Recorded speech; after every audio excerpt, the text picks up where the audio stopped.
We've heard from the others on this project about the importance of looking at particles, and the key thing that we do is we try and look at them in their natural environment. The particles are really delicate in the way that they stick together, and by taking a water sample out of their natural environment, you change the properties of the particles.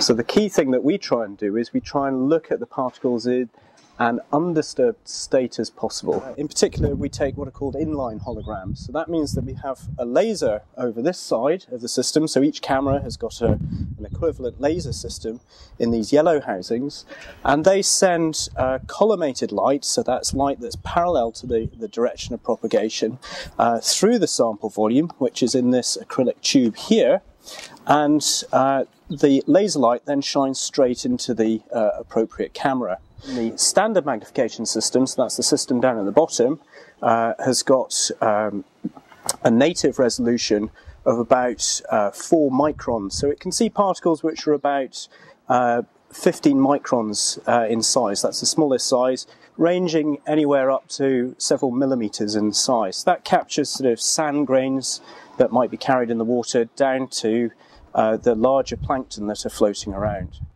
We then move to the ×4 magnification system, and that can see particles which are maybe down to 4 microns in size.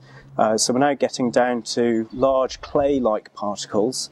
And then we've got a ×20 magnification system, which can image particles that are down to about 0.7 of a micron in size. Now there's a lot of controversy about whether there are lots of those small particles floating around in the sea. Are they floating around independently, or do they start sticking together?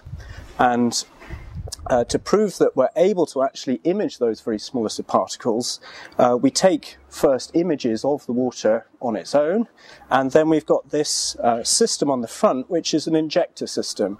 So what we do is we take a series of images in the natural environment, look to see, well, what particles are there, and then we inject high concentrations of these very smallest particles into the flow system that we've got to show that we are actually able to take measurements of those smallest particles.